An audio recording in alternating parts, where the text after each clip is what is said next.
Imagine a standoff where federal power clashes head-on with state sovereignty, sparking debates that could reshape how we view law enforcement and military intervention in America. This isn't just a headline. It's a real-time drama unfolding in Oregon, where tensions are boiling over the deployment of troops.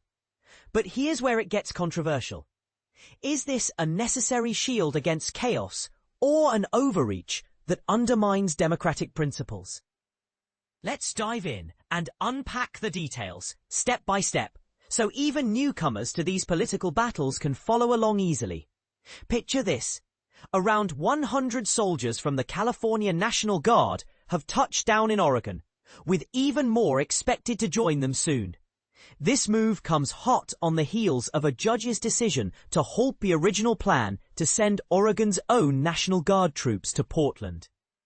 Oregon's Governor Tina Kotek made it clear in a statement released on Sunday that she believes the president's decision to reroute troops from California was a deliberate attempt to circumvent the court's ruling. In her words, which you can read in full via this link, https://NAM11 safe links protection outlook.com /more URL. It contains https://mailchi.mp.governor.kotek.rayfield.mayor-wilson denounce unauthorized troop deployment in Oregon equals BB 5605 DC 42. There is no need for military intervention in Oregon. There is no insurrection in Portland. No threat to national security. Oregon is our home, not a military target, she declared. For those unfamiliar, an insurrection refers to a violent uprising against authority. And Kotek is arguing that Portland's situation doesn't meet that threshold. It's more about local issues than a full-blown rebellion. This escalation ties back to recent actions by President Donald Trump, who has directed federal troops into cities led by Democrats, including Chicago and Portland. His reasoning? To safeguard federal immigration workers and facilities from what he describes as violent protests orchestrated by domestic terrorists. Think of it like this. The president sees these deployments as a protective measure, similar to how a parent might step in during a schoolyard fight to ensure everyone's safety. But, and this is the part most people miss, the locals in these areas strongly disagree, claiming they neither want nor require this kind of federal assistance. For instance, Portland residents have voiced their opposition, highlighting that the situation on the ground feels more like peaceful dissent than the anarchy portrayed by the White House. Adding fuel to the fire, California's Governor Gavin Newsom announced his intention to file a lawsuit against the deployment. In a statement available here, https://Governor Newsom to sue urges Americans about the breathtaking abuse of power with cross-state guard deployment. He called it a breathtaking abuse of the law and power. This isn't just rhetoric. Newsom is positioning himself as a defender of state rights, arguing that such moves could set a dangerous precedent for how power is balanced between federal and state governments. Of course, the White House isn't backing down.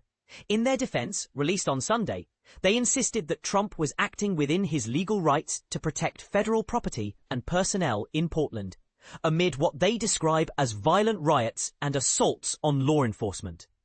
White House spokesperson Abigail Jackson even took a jab at Newsom, saying, "For once, Gavin Newsom should stand on the side of law-abiding citizens instead of violent criminals destroying Portland and cities across the country." This name-calling adds a personal edge to the debate, raising questions about whether political animosity is clouding the facts. CNN reached out to the California National Guard for their perspective, but as of now, they haven't responded. Now, let's talk about the legal angle, because this is where things get really intriguing and potentially divisive. On Saturday, a federal judge issued a temporary restraining order. Details here, https://www.cnn.com/2025/what we know Portland Chicago National Guard deployments, that prevented Trump from dispatching the Oregon National Guard to the state's biggest city. The administration has vowed to appeal. The judge, Karen Immergut, a Trump appointee which might surprise some, was clear in her ruling. The president seemed to have taken control of the Oregon National Guard without proper constitutional backing, and the protests in Portland didn't constitute a danger of a rebellion. She pointed out that evidence from Oregon's legal team showed the demonstrations at the Portland ICE facility weren't markedly violent before Trump's order. To clarify for beginners, federalizing the Guard means the president is essentially calling them into federal service, bypassing state control, which is a big deal under laws like the Posse Comitatus Act that limit military use in domestic policing. Immergut didn't mince words in her opinion. You can read the full document at https://s3documentcloud.org documents 261800623 Judge temporarily blocks Trump's National Guard deployment in Portland PDF. Acknowledging that clashes between protesters and federal officers are unacceptable, but she stressed they're not severe enough to warrant military involvement. Local police should handle them. She warned that the administration's arguments could dangerously mix civilian and military powers, potentially harming the nation's democratic fabric. This echoes a similar ruling from last month in California, where another judge found Trump's deployment of thousands of National Guard soldiers and hundreds of Marines to quell ICE-related protests in Los Angeles violated the law. More on that here. https www.cnn.com/2025-0902/Political Comitatus Act /www.cnn.com/2025-09 Politics Marines mobilized Los Angeles. That decision restricted the troops from enforcing laws in the state, though the White House is appealing it too. Interestingly, Immergut distinguished Portland's situation from Los Angeles, noting that the incidents there were categorically different from the unrest in LA leading up to June 7, 2025. She wrote, "Neither outside the Portland ICE facility nor elsewhere in the city of Portland was there unlawful activity akin to what was occurring in Los Angeles. This comparison invites debate. Are we seeing a pattern of inconsistent application of federal power?